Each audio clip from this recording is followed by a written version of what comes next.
Hello प्यारे दोस्तों। तो कैसे हो आप सब? आई थिंक आप सब ठीक होंगे, अपना ख्याल रख रहे होंगे और पढ़ाई बहुत ही अच्छी तरीके से कर रहे होंगे। आज की इस वीडियो हम आपके यहाँ पे चैप्टर नंबर 15 है और चैप्टर का नाम है हमारा पर्यावरण। ठीक है, तो आज की इस वीडियो हम इस चैप्टर को हम बहुत ही बारीकी से समझेंगे। ओके, चलिए वीडियो को स्टार्ट करते हैं और टॉपिक को अपने हम डिस्कस करते हैं डीपली।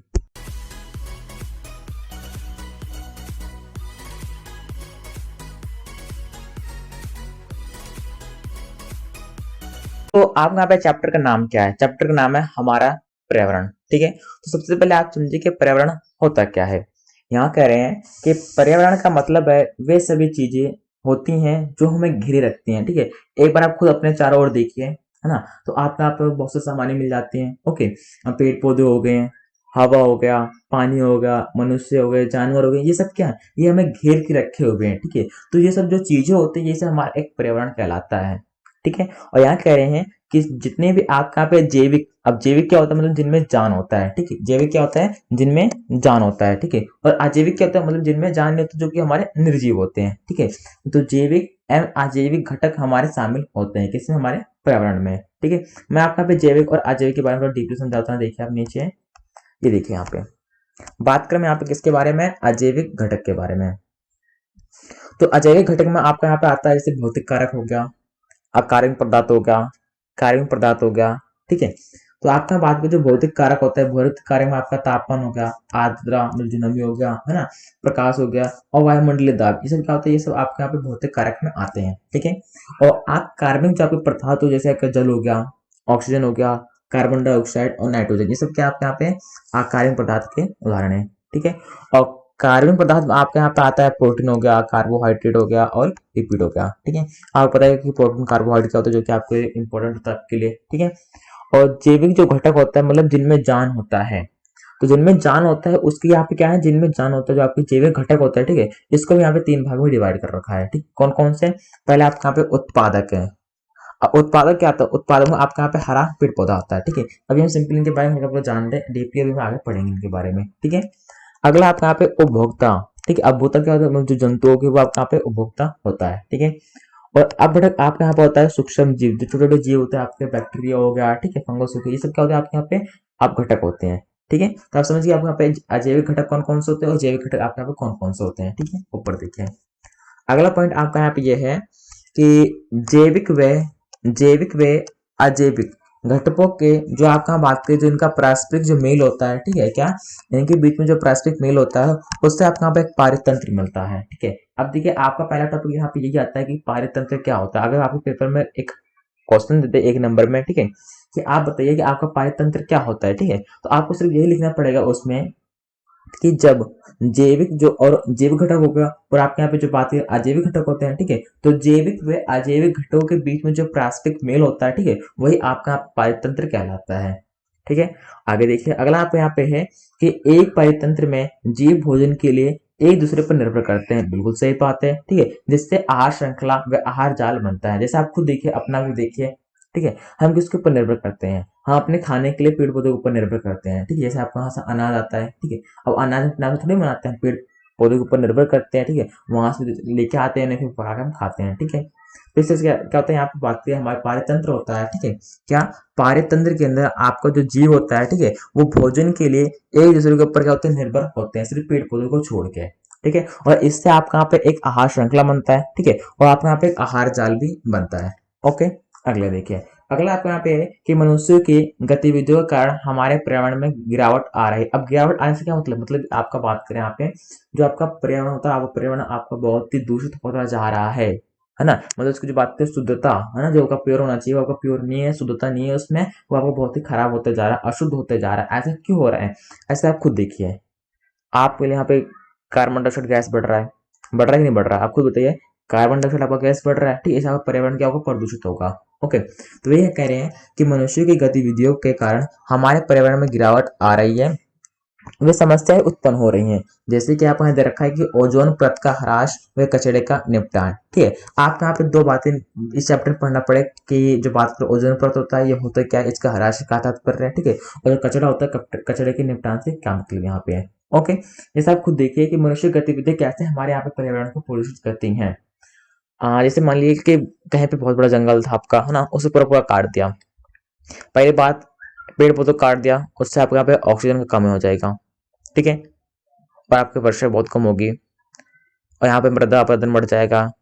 ओके, देखिए यहाँ पे प्राकृतिक घटनाएं होना शुरू हो जाती हैं, ठीक है। अब यहाँ मृदा अपरदन हो सकता है, वहां पे बिल्डिंग बना दिया, ठीक है, खुद एक आप यहाँ पे शहर बन चुका अच्छा खासा, और वहां पे आपकी गाड़ी चलेंगे, उससे क्या होगा, उससे आपको जो बात करें यहाँ पे आर बगल का जो वायुमंडल होगा, वायुमंडल के अंदर जो कार्बन डाइऑक्साइड होता है उसकी कहते हैं जो अधिकता बढ़ेगी, है ना। क्या होगा, अगर आपका कुछ ज्यादा काम होता है, गाड़ी चलती है, ठीक है, इससे क्या होगा, उससे आपको वहाँ पे कार्बन डाइऑक्साइड बढ़ेगा, है ना। अगर कार्बन डाइऑक्साइड गैस ज्यादा बढ़ जाता है तो वो हमारे लिए बहुत ही हानिकारक होता है, ठीक है। और यहाँ बत्ती रखा आप जैसे कि ओजोन परत होती है आपकी, ठीक है, ओजोन परत का खराब होना, हरास मतलब कि यहाँ पे नष्ट होना उसका, ठीक है, और कचरे का निपटान, अभी इन सब के बारे में डीपली पढ़ेंगे, ठीक है। तो पहले आप देखिए आपका यहाँ पे ये टॉपिक है कि पारतंत्र होता क्या है, अभी आपने ऊपर खुद देखा, ठीक है, कि जैविक व अजैविक घटकों के पारस्परिक मेल से आपका पारतंत्र होता है, ठीक है। अब पारतंत्र हमारे कितने प्रकार के होते हैं और इससे कैसा हमारा एक पारतंत्र कहलाता है, इसके बारे में बातें जान लेते हैं। यहाँ पे यहाँ कह रहे हैं परिभाषा कि एक क्षेत्र के सभी आपको बात करें जो जैविक होते हैं, जीव मतलब कि जो जैविक होते हैं, ठीक है, और आपके यहाँ पे जो अजैविक घटक होते हैं मिलकर एक पारतंत्र का निर्माण करते हैं, बिल्कुल सेम बात है, सही बात है ना। और इसीलिए एक पारतंत्र जैविक, अब जीवित जीव होगा, ठीक है, और अजैविक घटक कौन कौन से होते हैं, जैसे कि आपका तापमान होगा, वर्षा, वायु, मृदा, ये सब क्या है, ये सब हमारे यहाँ पे अजैविक घटक के उदाहरण है, ठीक है।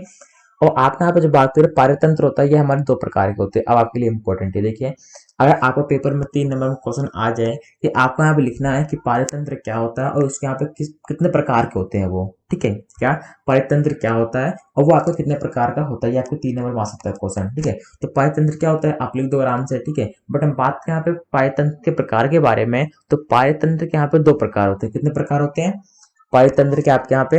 2 प्रकार होते हैं, ठीक। कौन कौन से होते हैं? एक आपको नेचुरल जो मिलता है अपने आप से, ठीक है, एक आपके यहाँ पे प्राकृतिक पारतंत्र है, एक आपके यहाँ पे मानव निर्मित पारतंत्र है, ठीक है।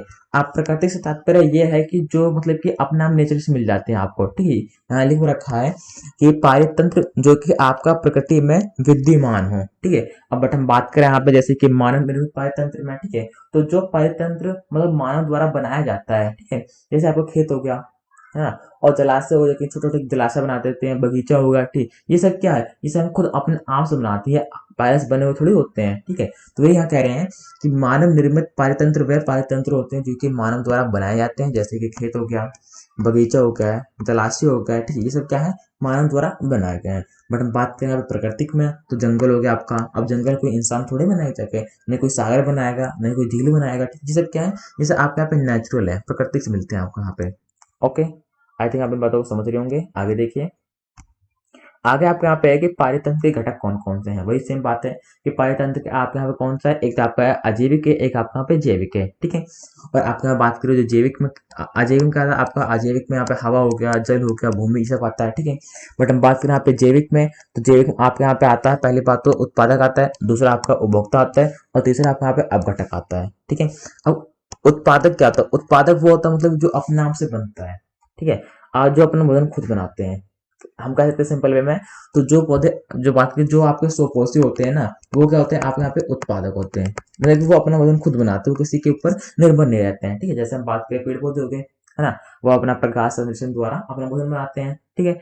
अगला आपके यहाँ पे उपभोक्ता। अब उपभोक्ता क्या होता है? उपभोक्ता वो होता है मतलब जो कि अपने भोजन के लिए जैसे दूसरे के ऊपर निर्भर करता हो, ठीक। जैसे इसका अच्छा एग्जाम्पल बात हम बताएं यहाँ पे, तो स्वपोषी होगा, जैसे कि आपका स्वपोषी नहीं परपोषी होगा, परपोषी होगा, ठीक है, मतलब जो अपना भोजन स्वयं नहीं बनाते बल्कि अपने भोजन के लिए किसी दूसरे के ऊपर निर्भर रहते हैं, ठीक है। पहला आप यहाँ पे क्या है, शाकाहारी है, क्या शाकाहारी है, देखिए जैसे इसमें शाकाहारी में बात की क्या, आपका यहाँ पे बकरी हो गया, है ना, ये सब हो गए। मांसाहारी में आपका शेर हो गया, सर्वाहारी में मनुष्य होगा, और परजीवी में आपका जैसे अमरबील हो गया, ये सब चीजें हो गई, ठीक है। आगे देखिए, आगे अगर वही सिंपल वे में समझा रखा है कि पारितंत्र आपका यहाँ पे ये होता है, ठीक है, मान आपके यहाँ पे ये सब चीजें आते हैं, प्रकृति में आपके इस तरह से होता है, ठीक है। फिर प्रकृति के अंदर भी आपका एक जलीय होता है, एक आपका यहाँ पे क्या होता है, भौतिक होता है, ठीक है। तो जलीय में आपका सागर हो गया, समुद्र हो गया, नदी तालाब हो गया, ठीक है। और भौतिक के अंदर आपका जैसे बात करें यहाँ पे जंगल रेगिस्तान हो गया, घास के बड़े बड़े जो मैदान होते हैं, ठीक है, वो सब क्या है, वो आपका भौतिक मिलते हैं, अपने नाम से मिलते हैं, ठीक है। आई थिंक आप बातों को समझ के होंगे। आगे देखिए, अगला आपको दोबारा वही बात बता रखा है यहाँ पे कि अजैविक घटक क्या होता है और जैविक घटक क्या होता है। ठीक है, तो हम बहुत बार पढ़ चुके हैं आपके यहाँ पे जैविक क्या होता है और अजैविक क्या होता है। ठीक है, आप मुझे इसका आंसर दीजिए कि आपका यहाँ पे जो अजैविक होता है वो कौन सा घटक होता है, निर्जीव होता है सजीव होता है, और जो जैविक होता है जैविक क्या होता है हमारा, सजीव होता है कि निर्जीव होता है। ठीक है, बहुत सिंपल है, छोटा सा आंसर है, आपको स्क्रीन में दिख भी रहा होगा इसका आंसर। ठीक है, अगला आप कह रहे हैं कि जो आहार के आधार पर जैविक घटकों को निम्न में बांटा हुआ, बिल्कुल सेम बात है, सही बात है ना। यहाँ कह रहे हैं जो आहार के आधार पर जो खाना होता है, ठीक है, तो उस खाने के आधार पर आप कह रहे हैं कि जो जैविक घटक होते हैं, है ना, उनको यहाँ पे निम्न में बांटा हुआ है। ठीक, कौन कौन से बांटा हुआ है, पहला आपका उत्पादक है, दूसरा आपका उपभोक्ता है, और तीसरा आपका यहाँ पे अपघटक है। ठीक है, अब आपको पता है कि उत्पादक क्या होता है, उत्पादक वो होता है जैसे कि जितने भी आपके पे हरे पेड़ पौधे हो गए, है ना, और जो बात करें यहाँ पे आपका जो नील हरित शैवाल हो गया, ठीक है, ये अपना भोजन जैसे कि शकरा होगा, स्टार्च होगा, ठीक है, ये हमारे अकार्बनिक पदार्थों से सूर्य की रोशनी का उपयोग करके बनाते हैं। ठीक है, आपको पता है कि अकार्बनिक पदार्थ क्या होता है, जैसे आपका बात करें जल हो गया, है ना, ऑक्सीजन हो गया, कार्बन डाइऑक्साइड हो गया, ये सब क्या आपके यहाँ पे अकार्बनिक पदार्थ हैं। ठीक है, तो इन सब पदार्थों का सूर्य की रोशनी में यूज करके, है ना, अपना भोजन जो शुद्ध स्वयं बनाते हैं वो आपके यहाँ पे उत्पादक कहलाता है। ठीक है, जैसे आपके यहाँ पे हरे पेड़ पौधे हो गए। अगला आपके यहाँ पे है उपभोक्ता। अब उपभोक्ता से तात्पर्य है कि ऐसे जीव जो अपने निर्वाह, क्या, ऐसे जीव जो कि अपने निर्वाह के लिए परोक्ष या फिर अपरोक्ष रूप से उत्पादकों पर निर्भर करते हो। ठीक, मतलब कि एक तो बिल्कुल स्पष्ट रूप से या फिर अस्पष्ट रूप से अगर वो भोजन के लिए किसी दूसरे के ऊपर निर्भर करते हैं तो वो आपके यहाँ पे उपभोक्ता कहलाते हैं। ठीक है, जैसे हम बात करें मनुष्य में, हम खुद मनुष्य हैं, है ना, हम यहाँ भोजन के लिए हम अपना भोजन स्वयं नहीं बनाते बल्कि हम अपने भोजन के लिए एक दूसरे के ऊपर निर्भर रहते हैं। ठीक है, जो बकरी हो गई है, खरगोश हो गए, ये अपना भोजन स्वयं नहीं बनाते बल्कि ये घास खा के अपना भोजन प्राप्त करते हैं। ठीक है, तो वही कह रहे हैं यहाँ पे जो आपका उपभोक्ता वो होता है, ठीक है, जो कि अपने निर्वाह के लिए परोक्ष रूप से या फिर अपरोक्ष रूप से उत्पादकों के ऊपर निर्भर करते हो। ठीक है, आगे देखिए, आपका आज बात करें उपभोक्ता होता है ना, उपभोक्ता के यहाँ पे निम्न प्रकार में बांटा गया है। ठीक है, ये आपके यहाँ पे 4 प्रकार के बांटा गया है। क्या, 4 प्रकार में आपका यहाँ बांट रखा है किसको, उपभोक्ता को। पहला आपका शाकाहारी, दूसरा मांसाहारी, तीसरा सर्वाहारी और चौथा परजीवी। ठीक है, तो शाकाहारी क्या होता है, आप बचपन से पढ़ते आ रहे हो, ठीक है, जो कि पेड़ पौधे खाते हो। ठीक है, तो जो पेड़ पौधे से अपना खाना प्राप्त करते हैं वो आपके यहाँ पे शाकाहारी कहलाते हैं। ठीक है, जैसे कि आपके यहाँ पे बकरी हो गया, हिरण हो गया, ये सब क्या है, ये सब आपके यहाँ पे शाकाहारी के उदाहरण है। ठीक है, अगला आपके यहाँ पे मांसाहारी है, तो भाई जो मांस खाते हो, है ना, वो कहलाएंगे आपके मांसाहारी कहलाएंगे, जैसे शेर हो गया, मगरमच्छ हो गए, ये सब क्या है, ये सब हमेशा मांस ही खाते हैं, इनको अगर घास दो तो घास थोड़ी खाएंगे, ये मांस खाते हैं। ठीक है, तो आपके यहाँ पे सर्वाहारी, तो सर्वाहारी के अंदर आपका मनुष्य आता है और कौवा भी आता है। ठीक है, जैसे आप खुद देखिए मनुष्य में हम पेड़ पौधे से अपना अनाज प्राप्त करते हैं, गेहूं हो गया, चावल हो गया, हम इसको खाते हैं, है ना, और बाद में यहाँ पे और कुछ कुछ लोग होते हैं जो कि यहाँ पे मांस भी खाते हैं। ठीक है, तो मनुष्य में क्या होता है, मनुष्य दोनों चीज खाते हैं। ठीक है, जिसे हम कहते हैं सर्वाहारी। ओके, तो सर्वाहारी में आपका यहाँ बात करें कौवा भी आता है और मनुष्य भी आता है। अगला आपका यहाँ पे परजीवी क्या होता है, क्या, परजीवी। ठीक है, तो दूसरे जीव के शरीर में रहने व भोजन लेने वाले जो ऐसे जीव होते हैं ना, उन्हें हम कहते हैं परजीवी। ओके, तो मैंने यहाँ पे बात की, ये आपके यहाँ पे लास्ट वीडियो है। ठीक है, साइंस के चैप्टर में। ओके, मैं पूरे पूरे चैप्टर कंप्लीट कर रखे हैं, तो आप चैप्टर नंबर जो 6 अगर आप डीपली पढ़ोगे चैप्टर नंबर 6 में, तो आपको इन बातें बता रखी हैं। ठीक है, कि परजीवी क्या होता है, आपको यहाँ पे मृतजीवी क्या होता है, सहजीवी क्या होता है। ओके, तो बात करें हमें परजीवी की, तो जो कि परजीवी से तात्पर्य ये है कि जो कि उसके शरीर में रह कर, क्या, उसके शरीर में रहता है, उसके ऊपर रहता है। ठीक है, और वहां से भोजन प्राप्त करता है। ठीक है, इसका सबसे अच्छा एग्जाम्पल क्या है, अमरबेल है, अमरबेल हो गया, और आपका यहाँ पर जू हो गया, और परजीवी के हमारे क्या उदाहरण है। ठीक है, अब जू क्या होता है, आपने खुद देखोगे इसके बालों में जो आ जाते हैं, सिर में जो हो जाते हैं, और ओके, इस होता क्या है, वो हमारे सिर के अंदर रहते हैं, हमारे ऊपर सिर के ऊपर रहते हैं। ठीक है, और वहां से करते हैं, वहां से वो खून चूसते हैं। ठीक है, और बात करें यहाँ पे अमरबेल के बारे में, तो अमरबेल एक ऐसा बेल होता है, ठीक है, जो कि जिस पेड़ के ऊपर हो जाता है वो पूरा पूरा पेड़ नष्ट हो जाता है। ऐसा इसलिए होता है क्योंकि जो अमरबेल होता है, ठीक है, वो पौधा जो खाना बनाता है उसको खींच के खा लेता है, कौन, अमरबेल। ठीक है, तो अमरबेल दूषित हो जाता है। ठीक है, और जो पेड़ होता है वो सूख के नष्ट हो जाता है। ठीक है, आई थिंक आप इन बातों को समझ गए होंगे।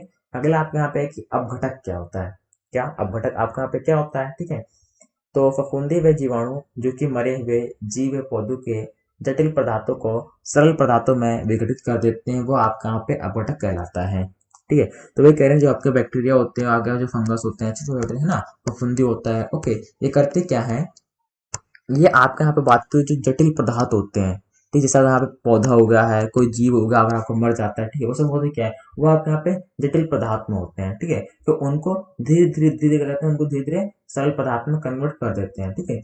जो बात के जटिल पदार्थ होते हैं, जटिल पदार्थों को सरल पदार्थों में विघटित करने या फिर कन्वर्ट करना आपके यहाँ बात के अपघटक कहलाता है, ठीक है। और इस प्रकार अपघटक स्रोतों की भरपाई में मदद करते हैं, ठीक है। दोस्तों आई थिंक आप यहाँ पाइथन के बारे में डीपली समझ गए होंगे। अगर आपको कोई डाउट आता है तो आप कमेंट कीजिए, मैं आपको प्रॉब्लम को सॉल्व करने की कोशिश करूंगा, ठीक है। अगला आपके यहाँ पे कि आहार श्रृंखला क्या होता है। आहार श्रृंखला आपके लिए इंपॉर्टेंट है, ठीक है। तो पहले समझिए कि आपके यहाँ पे जो आहार श्रृंखला होता है इसकी डेफिनेशन क्या है। तो आहार श्रृंखला एक ऐसी श्रृंखला है जिसमें एक जीव दूसरे जीव को भोजन के रूप में खाता है, ठीक है।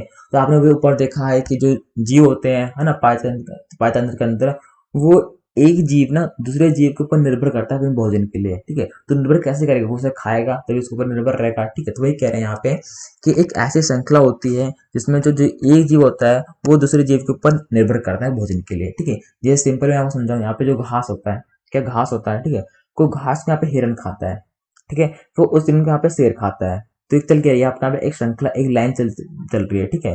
क्या करें, यहाँ पे घास को हिरण खाता है और हिरण को शेर खाता है, ओके। अगला आप यहाँ पे कि एक आहार श्रृंखला में उन जैविक घटकों को जिनमें ऊर्जा का स्थानांतरण होता है वो आपका पौष्टिक स्तर कहलाता है। आप ये आपके लिए इंपॉर्टेंट क्वेश्चन है, ठीक है, कोई छुपा हुआ है पूरा पूरा कि आपका पौष्टिक स्तर क्या होता है, क्या पौष्टिक स्तर क्या होता है, ठीक है। यहाँ कह रहे हैं कि एक आहार श्रृंखला, एक आपका यहाँ पे आहार श्रृंखला, जैसे आप खुद देखिए यहाँ पे कि घास को हिरण ने खाया, ठीक है, और हिरण को यहाँ पे शेर ने खाया, ये क्या एक आपका आहार श्रृंखला हो गया, ठीक है।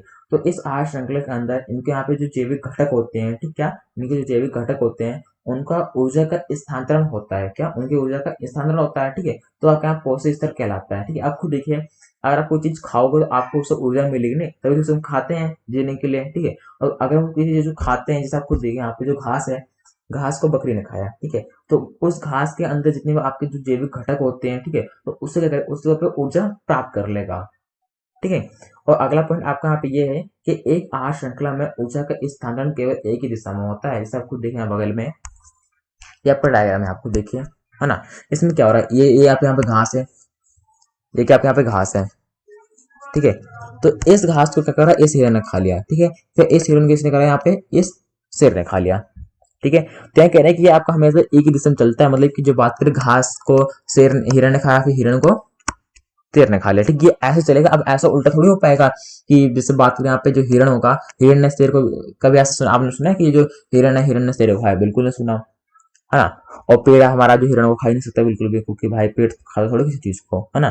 तो यही कह रहे हैं कि जो बात करें हमेशा आपके एक सीधे रेखा में चलता है ऊपर की ओर, ठीक, जैसे इसका एक फिक्स होता है कि जो बात करें घास होता है, घास को यहाँ पे हिरण ही खाएगा ना कि शेर खाएगा, ठीक है। तो घास को यहाँ पे हिरण खाएगा और हिरण को यहाँ पे शेर खाएगा, ना कि जो हिरण है वो शेर को खाएगा, ओके। तो ये कह रहे हैं कि अगला देखिए आपका यहाँ पे क्या है, जो हरे पौधे होते हैं या फिर हरे पौधे हो गए, ठीक है, इनको टिंडा खाता है, टिंडा को मेढक खाता है, मेढक को सांप खाता है, और इस सांप को गिद्ध हो गए, जो चील हो गए, वो सब खा लेते हैं, ओके।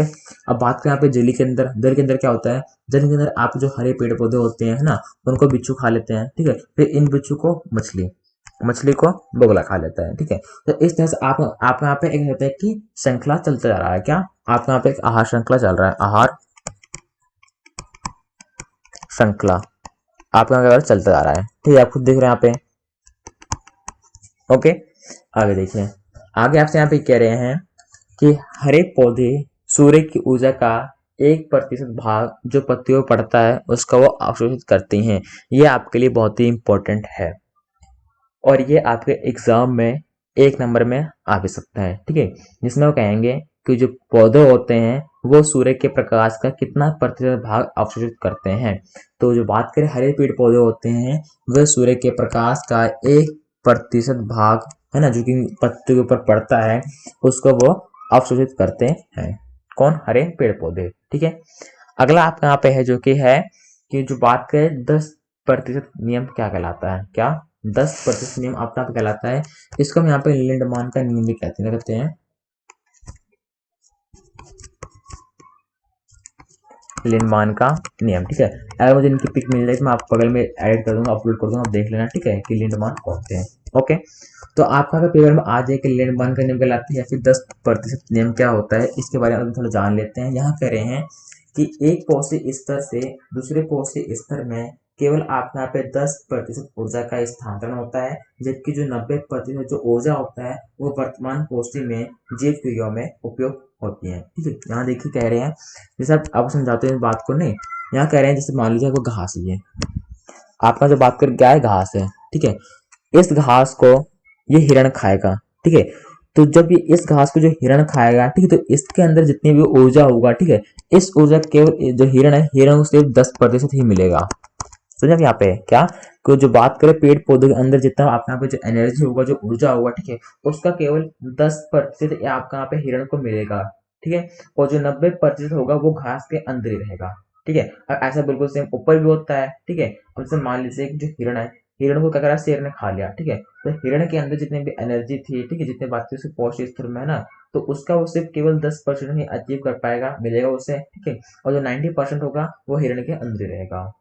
ठीक है, तो दोस्तों आई थिंक मेरे हिसाब से आप समझ गए होंगे आपके यहाँ जो बात करें लिंडमान का नियम क्या था या फिर 10% नियम क्या था। ठीक है, अगला पॉइंट आपके लिए बहुत इंपॉर्टेंट है और इससे आपके यहाँ पे क्वेश्चन में बनता है कि आपके यहाँ पे जो बात करें आहार श्रृंखला होती है। ठीक है, आहार श्रृंखला में केवल यहाँ पे 3 और 4 चरण ही क्यों होते हैं, तो इसका आंसर देखिए यहाँ पे आपका अगला पॉइंट भी है कि उपभोक्ता के अगले स्तर के लिए ऊर्जा की बहुत ही कमी होती है। ठीक है, ऊर्जा की बहुत ही कम मात्रा यहाँ पे होती है। ठीक है, तो इसीलिए ही आहार श्रृंखला में सामान्य 3 अथवा 4 चरण ही होते हैं। ठीक है, जैसे आप पिक देखिए नीचे यहाँ पे, है ना, आप यहाँ देख रहे हो ये आपका उत्पादक है। ठीक, आपको उत्पादक कैसे मिला है, तो सूर्य के प्रकाश से आपको यहाँ पे क्या मिला, उत्पादक मिला है। ठीक है, ये उत्पादक को कौन ग्रहण करता है, प्राथमिक उपभोक्ता। अब प्राथमिक उपभोक्ता में क्या आता है, इसमें आपका आता है शाकाहारी, जैसे कि आपका यहाँ पे बकरी हो गया, है ना, गाय हो गई, इस सब क्या हो गया, यहाँ पे शाकाहारी हो गए। ठीक है, अगला आपका आता है आपके यहाँ पे मांसाहारी, है ना, जो कि आपका क्या होता है, द्वितीयक उपभोक्ता होता है। ठीक है, जैसे हम बात करें यहाँ पे कौन कौन से होते हैं खुद बताइए यहाँ पे क्या, आपका जो बात करें द्वितीयक उपभोक्ता होता है इसमें यहाँ पे कौन कौन आता है, जैसे कि शेर हो गया, है ना, जो कि मांस खाते हैं, है ना। फिर इसके बाद आपके यहाँ पे आता है शीर्ष भाग मांसाहारी, ठीक, जो कि इससे जो जैसे आप खुद देखिए यहाँ पे जो लोमड़ी हो गया, है ना, ऐसे कुत्ते भी मांस खाते हैं, है ना, जैसे कुत्ता क्या आपके यहाँ पे मांसाहारी में आ गया। ठीक है, अब इसके ऊपर कौन मांसाहारी में आता है, इसके ऊपर जैसे कि शेर हो गया। अब ये शेर क्या होता है, ये शेर इस कुत्ते को भी खा सकता है ना। ठीक है, तो आपके यहाँ पे तृतीयक उपभोक्ता में आता है। ओके, तो यहाँ कह रहे हैं क्या, यहाँ कह रहे हैं कि जो पौष्टिक स्तर के अंदर, है ना, इनमें क्या होता है, इनमें जो बात करें जो ऊर्जा होती है, ठीक है, वो बहुत ही कम हो जाती है। ठीक है, जैसे आप खुद देखिए यहाँ पे कि आपको यहाँ बगल में समझाते हैं इस चीज को। ठीक है, अच्छी तरह से यहाँ पे अच्छी तरह से देखिए कि जो मान लीजिए आपको कोई पेड़ है, पहले यहाँ पे एक पेड़ बना देते जल्दी से, ये वो कोई पेड़ है, देखो ये आपका पेड़ बन गया है। ठीक है, तो इसके ऊपर क्या हुआ, इसके ऊपर आपके यहाँ पे सूर्य का प्रकाश पड़ा। ठीक है, तो आप यहाँ जो सूर्य का प्रकाश इसके ऊपर पड़ा, ठीक है, तो इस प्रकाश में क्या था, इस प्रकाश में 1 लाख ऊर्जा था। बात समझे, यहाँ पे क्या था, 1 लाख था, 1 लाख ऊर्जा था। ठीक है, तो 1 लाख ऊर्जा क्या हुआ, 1 लाख जो इसकी किरण आ रही है इसमें क्या है, 1 लाख ऊर्जा है। ठीक है, तो 1 लाख में से ये जो बात यहाँ पौधा होता है ये सिर्फ 10,000 ही प्राप्त करेगा, 10,000 क्या करेगा, प्राप्त करेगा। कौन, ये पेड़ जो आपका यहाँ पौधा है ये। ठीक है, तो आप मान लीजिए कि जो हमारा पौधा है इसमें क्या है, इसके अंदर 10,000 क्या है, एनर्जी है। ठीक है, फिर इस पौधे को कौन खाता है, इस पौधे को बकरी खा लेता है। कौन खाता है, बकरी खाता है। ठीक है, और आपको पता है कि इसमें क्या होता है, इसमें एक स्तर से हम दूसरे स्तर में जाते हैं ना, जैसे बकरी ने यहाँ पौधे को खाया है तो बकरी को केवल यहाँ पे सिर्फ 10% ही मिलेगा। ओके, तो आप खुद निकालिए कि जो 10,000 होगा, 10,000 का यहाँ पे 10% क्या होगा, 1,000 होगा। क्या होगा, 10,000 का 1% आपका यहाँ सिर्फ 10% का, 10,000 का आपके यहाँ पे 10% क्या होगा, 1,000 होगा। ठीक है, तो बात यहाँ पे 1,000 जो एनर्जी थी वो किसको मिल गया, बकरी को मिल गई, है ना। अब इस बकरी को कौन खाता है, इस बकरी को यहाँ पे से मान लीजिए मानव हो गए, है ना, मानव खा लेते हैं कभी कभी, है ना, तो मानव खा लिया। ओके, तो बकरी के पास क्या था, बकरी के पास यहाँ पर क्या था, 1,000 था, 1,000 के पास एनर्जी थी। ठीक है, अब इस 1,000 का यहाँ पे क्या करेंगे, 10% निकालेंगे तो आपको यहाँ पे 100 मिलेगा। ठीक है, तो मानव के पास क्या पहुंचा, मानव के पास यहाँ पे 100 पहुंचा। ठीक है, अब मान लीजिए इस मानव है, इस मानव को शेर ने खा लिया, किसने खा लिया, शेर ने मानव को खा लिया। ठीक है, तो मानव के पास 100 था, हाँ, तो शेर क्या मिलेगा, अब 100 का हम यहाँ पे अगर 10% निकालेंगे तो आपको यहाँ पे 10 ही मिलेगा। ओके, तो यहाँ पे जो शेर होते हैं, शेर को यहाँ पे क्या मिलेगा, शेर को यहाँ पे 10 मिलेगा। ठीक है, मतलब कि आपको यहाँ पे 10% उसकी एनर्जी मिलेगी इसको। ठीक है, अब देखिए जो शेर है, अगर ऐसे मान लीजिए मर गया, है ना, कुछ हो गया, और ये बस वैसे यहाँ पे इसके जो अपघटक होते हैं, आपको पता क्या होता है, इसके अपघटक होते हैं अलग, है ना, अब वाटर को जैसे कि चील हो गया, छोटे छोटे आपके यहाँ पे जीव होते हैं, ठीक है। तो इस 10 का सिर्फ 1% मतलब जो 10 होता है, अब यहाँ पे देखिए, अब अगर मैं 10 का यहाँ पे 10% करूंगा, आप यहाँ पे 1 आएगा, ठीक है। तो 1 जो होगा वो सिर्फ आपको मिलेगा यहाँ पे जो चील हो गए है ना, जो आपके जीवाणु होते हैं वो उनको मिलता है। ओके, तो आप यहाँ खुद देख रहे हो यहाँ पे जैसे कि जो पौधे होते हैं, पौधों के यहाँ पे 10,000 मिलता है, 10,000 से बकरी को 1,000 मिलता है, ठीक है। बकरी के पास जो मानव होता है, अगर मानव बकरी खा लेते तो उसको यहाँ पे 100 मिलता है, ठीक है। और शेर को यहाँ पे मिलता है, शेर को यहाँ पे 10 मिलता है। ओके, जो अबोटा होता है, अबोटा को सिर्फ 1% मिलता है, ठीक है। तो आई थिंक आप इन बातों को समझ गए होंगे, ठीक है। आगे देखिए, अगला आपको यहाँ पे कह रहा है कि जैव आवर्धन क्या होता है, ये आपके लिए इंपॉर्टेंट है क्या, क्योंकि देखिए इसमें यहाँ पे 1-2 लाइन में आपको रखा है, बस आपके लिए इंपॉर्टेंट है, ठीक है। इसमें कहते हैं क्या है, इसमें कहते हैं कि जैव आवर्धन क्या होता है, ठीक है। कि आहार श्रृंखला में हानिकारक रसायनों की मात्रा में एक पौष्टिक स्तर से दूसरी पौष्टिक स्तर में जाने पर वृद्धि होती है। अब अभी आपने ऊपर देखा है, ऊपर क्या देखा, ऊपर आपने देखा कि जो एनर्जी, जो ऊर्जा ऊर्जा का बहाव होता है, जो एनर्जी मिलती है वो घटती है क्या, 10%, है ना, 10% से मिलता है, 90% हमें घटता है धीरे धीरे। ओके, बट हम बात करें यहाँ पे जैव आवर्धन में क्या होता है, जैसे मान लीजिए किसी एक जानवर ने कुछ हानिकारक पदार्थ खा लिया है, ठीक है। अब अगर उस जीव को कोई दूसरा जीव खाएगा ना, तो जहरीला पदार्थ होगा ना, वो बहुत तेजी से उसके अंदर कहते कि प्रभावित होगा, ठीक है। वे कह रहे हैं कि एक पौष्टिक स्तर से दूसरी पौष्टिक स्तर में जाने पर वृद्धि होता है, और इसे जैव आवर्धन कहते हैं, ठीक है। और ऐसे रसायनों की सबसे अधिक मात्रा मानव शरीर में होता है। यहाँ कह रहे हैं जो बात करें रासायनिक होते हैं, हमारे आपको पता है हमारे शरीर में कितने रासायनिक बनते हैं, है ना, अमल होते हैं और बहुत चीजें होती हैं, ठीक है। तो हमारे मानव के अंदर बहुत ज्यादा होता है, हमारे शरीर के अंदर होता है ये सब चीजें, ठीक है। आपको मैं समझाता हूँ कि जैव आवर्धन क्या होता है। यहाँ पे देखिए बगल में आपको ऊपर कहाँ पे, जैसे मान लीजिए देख लीजिए, है ना, जैसे मान लीजिए ये पौधा है ना, इस पौधे की आर जो मिट्टी थी, इसमें क्या कहा, इसमें इन्होंने कुछ अधिक मात्रा में हानिकारक पदार्थ डाल दिया, हानिकारक पदार्थ डाल दिया किसमें, जो पौधे के आर बगल मिट्टी में, ठीक है। तो मिट्टी में डाला है तो ये अपने जड़ द्वारा क्या करेगा, इस पौधे में भी आ जाएगा, पौधे में आ गया, ठीक है। अब इस पौधे को क्या करें, इस पौधे को मान लीजिए इस हिरण ने खा लिया, इस हिरण ने खा लिया, या किसी बकरी ने खा लिया। ओके, तो आप देखिए एनर्जी कितना प्रभाव होगा, एनर्जी यहाँ पे सिर्फ मान लीजिए 10% इसको एनर्जी मिलेगा इस हिरण को, ठीक है। बट हम बात करें यहाँ पे क्या, हानिकारक पदार्थ, तो हानिकारक पदार्थ इसे 90% मिलेगा, मतलब कि कह रहे हैं यहाँ पे तो जो जीवों के अंदर, है ना, जो हानिकारक पदार्थ होते हैं वो बहुत तेजी से फैलते हैं, ठीक है। आप खुद सोचिए, आपका कोविड-19 कैसे आया, क्या आपका जो कोविड-19 था वो आपका कैसे आया, बिल्कुल ऐसे आया ना, कुछ ऐसे जीव खा लिए, ठीक है, जिनमें क्या हानिकारक पदार्थ बहुत था, है ना। तो इनका जब बात करें ट्रांसफर होता है बहुत तेजी से होता है, ठीक है।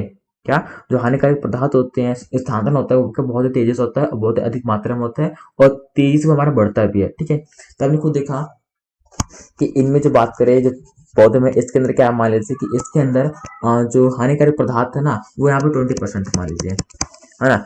इसको किसने खाया, इसको इस हिरण ने खा लिया, अब यहाँ पे ये 50% हो गया, है ना। अब इस हिरण ने किसने खाया, जिसे अब यहाँ पे छोटे छोटे ये शेर ने खा लिया, इसमें 80% हो गया ये, है ना। मतलब कह रहे हैं कि जो घटते नहीं है क्या हानिकारक पदार्थ, आपके यहाँ घटता नहीं है, बिल्कुल बढ़ता ही रहता है ये, ठीक है। तो मेरे हिसाब से आप यहाँ समझ के होंगे कि आपका कैसे यहाँ पे जैविक आवर्धन होता है, ठीक है। अगला आपका एक छोटा सा टॉपिक और है कि आहार श्रृंखला क्या होता है, सॉरी आहार जाल क्या होता है, ठीक है। तो आहार जाल से आपसे तात्पर्य यह है कि आहार श्रृंखला आपस में मिलकर प्राकृतिक रूप से जुड़ी हुई होती है, ठीक है, जो कि एक जाल का रूप कहलाते हैं, ठीक। सिंपल सी बात है, आप जितने भी यहाँ पे आपने जितने भी क्या थी आहार श्रृंखलाएं थी, ठीक है, वो क्या हुआ, आहार श्रृंखला ही आपस में जुड़ी हुई होती है, ठीक है। और आपस में जितने आपके यहाँ आहार श्रृंखला होती है जुड़ के आपके यहाँ पे आहार जाल का निर्माण करती है, ठीक है। तो अगर आपके पेपर में आ जाए कि आपका आहार जाल क्या होता है, तो आप यहाँ लिख देना आराम से आंसर में कि आहार श्रृंखला आपस में प्राकृतिक रूप से जुड़ी हुई होती हैं, ठीक है, और ये एक जाल का निर्माण करती हैं, ठीक है, और यही आपको यहाँ पे आहार जाल कहलाता है, ठीक है। जैसे आप बगल में पिक में देख भी रहे हो, ठीक है, इसके में बहुत डीपली आपको समझा रखा है। जैसे देखिए यहाँ पे कि आपका जो पेड़ पौधे होते हैं जल के अंदर होते हैं, ठीक है, इनका यहाँ जैसे बिच्छू ने खा लिया, ठीक है, फिर इन बिच्छू की मछलियों ने खा लिया, ओके। और मछली किसने खाया, मछली के यहाँ पे किसने खाया, किसने, जो बगुला होता है, ठीक है। अब ये पेड़ पौधे हो गए, पेड़ पौधे के यहाँ पे मेढक भी खाता है ना। और जो चिड़िया होती है, चिड़ियों के यहाँ पे सांप भी खा लेता है, ठीक है। और आपके यहाँ पे बहुत सारी जीव होती है, जैसे कि देखिए चूहा हो गया, खरगोश हो गया है, ओके, गधे हो गए हैं, है ना, हिरण हो गया, आपके यहाँ पे लोमड़ी हो गया, ओके। तो इन सबको कौन खाता है, इन सबको हेड कौन है, इन सबको हेड यहाँ पे ये है शेर, ठीक है। देखिए जैसे कि खुद देखिए आप यहाँ पे कि जो बगुला होता है, ये है जो बात करें यहाँ पे शेर होता है, ये बगुले को खा सकता है, लोमड़ी को भी खा सकता है ये आराम से, है ना। और जो बात करें आपका सांप होता है, सांप को कौन कौन खाता है, सांप किसे खाता है? सांप आपके यहाँ पे मेढक को खा लेता है ना, चिड़िया को खा लेता है, आपके छोटे छोटे चूहा हो गए इनको भी खा लेता है कौन? सांप, ठीक है। और सांप को कौन खाता है? सांप को आपके यहाँ जैसे कि चील हो गया, है ना, मोर हो गया आपका यहाँ पे, इनकी भी बहुत लड़ाई चलती है इनमें, है ना। आपने बहुत बार देखा भी होगा कि शेर और मोर, सॉरी, नाग जो सांप होता है, सांप और मोर की लड़ाई होती है। ओके, तो इस तरह से आप समझ सकते हैं यहाँ पे आहार श्रृंखला आपका क्या क्या होता है। आपको सिंपल समझा भी रखा है, जैसे देखिए यहाँ पे कि पौधे होते हैं, पौधे को खरगोश खाता है और टिड्डा भी खाता है, ठीक है। खरगोश मान लीजिए लोमड़ी ने खा लिया, क्या? खरगोश को लोमड़ी ने खा लिया, ठीक है। और इस टिड्डे को मेढक ने खा लिया और मेढक को सांप ने। ओके, अब ये सांप होगा, ये सांप इस चूहे को भी खाता है। ओके, और जो सांप होगा ये सांप को चील भी खा लेगा, और यहाँ पे जो खरगोश होगा इस खरगोश को भी चील खाता है, ठीक है। तो आपने देखें क्या इनके बीच में क्या एक कनेक्शन मिल रहा है, क्या इनके बीच में आपस में बातें क्या है वो जुड़ी हुई हैं, ठीक है। ये आपको यहाँ पे आहार जाल कहलाएगा। दोस्तों आपके लिए क्वेश्चन इंपॉर्टेंट है, जिसमें कह रहे हैं कि आहार श्रृंखला में जो आपके अपमार्जक होते हैं इनकी क्या भूमिका है। क्या? जो आपके सूक्ष्म जीव होते हैं, है ना, इनका हमारे आहार श्रृंखला में क्या इंपॉर्टेंट, ये आपके लिए बहुत ही इंपॉर्टेंट है, ठीक है। और यहाँ पे क्वेश्चन है यहाँ के एग्जाम में 3 नंबर में आ सकता है, ठीक है। जो सूक्ष्म जीव होते हैं, जो सड़ा गला देते हैं, उनका क्या यूज होता है यहाँ पे? यहाँ कह रहे हैं कि वे घटनकारी सूक्ष्म जीव हैं जो उत्पादकों और उपभोक्ताओं के मृत अंश शरीर पर क्रिया करते हैं। बिल्कुल सही सही बात है, ठीक है। कि आपके यहाँ पे जो बात करें उत्पादक में पेड़ पौधे हो गए, ठीक है, और उपभोक्ता में जैसे मनुष्य हो गया या फिर कोई भी जानवर हो गया, ठीक है, उनके मरे हुए उनके जो शरीर होता है, ठीक है, उसके ऊपर अगर तो क्रिया करते हैं, ठीक है, और उनको वो सरल आकार्मिक योग में तोड़ देते हैं, ठीक है, और वे कुछ पदार्थों को अवशोषित कर लेते हैं और बाकी को वातावरण में दोबारा से छोड़ देते हैं। क्या करते हैं?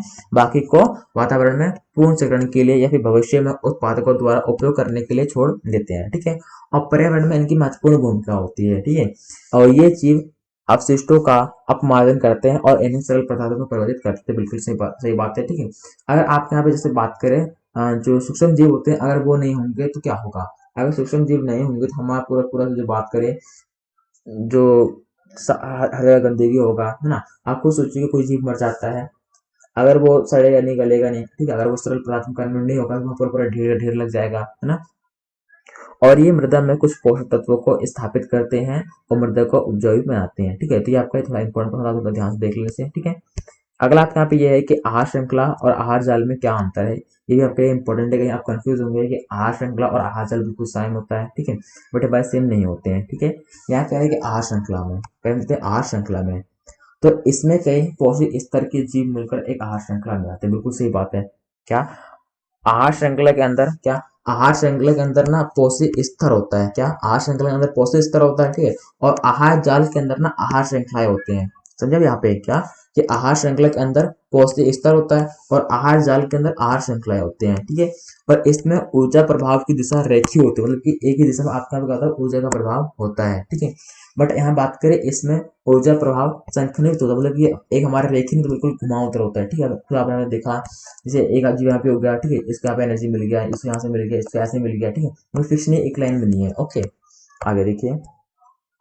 अगर आप यहाँ कह रहे हैं कि आहार श्रृंखला सामान्यतः आपके यहाँ पे 3 या फिर 4 चरण की ही होती है ना, और ऐसा क्यों होता है मैंने आपको कारण बता दिया है। इसका कह रहे हैं कि यह एक जाल की तरह होता है जिसके कई यहाँ पे चरण होते हैं, ठीक है। बट हम बात करें यहाँ पे आहार जाल में, तो भाई एक ही क्या, ये आपके यहाँ पे एक जाल है ना, तो अब जाल के अंदर आपके यहाँ पे 1 2 या फिर 3 4 चरण थोड़े होंगे, बहुत सारे आपके यहाँ चरण होंगे, ठीक है। तो ये कह रहे हैं यहाँ पे कि यह एक हमारा जाल होता है, ठीक है, और जिसमें आपके यहाँ कई प्रकार के चरण होते हैं। ओके, तो आई थिंक आप इन क्वेश्चनों के आंसर समझ गए होंगे। तो दोस्तों आई थिंक आपको वीडियो पसंद आया होगा। मैंने आपको ऊपर जितनी बातें समझाने की कोशिश की आप समझ गए होंगे। अगर आपको वीडियो पसंद आया तो अपने दोस्तों वीडियो जरूर शेयर करना, ठीक है, जिससे वो भी इस टॉपिक को डीपली समझ सके। ओके, और कमेंट कीजिए कि आपको कैसी लगी वीडियो, और साथ साथ आप ये भी कमेंट करना कि आपको इसके अलावा किस और चैप्टर की वीडियो चाहिए, ठीक है। तो मिलते हैं नेक्स्ट वीडियो में, तब तक के लिए जय हिंद, जय Bharat, take care, have a nice day.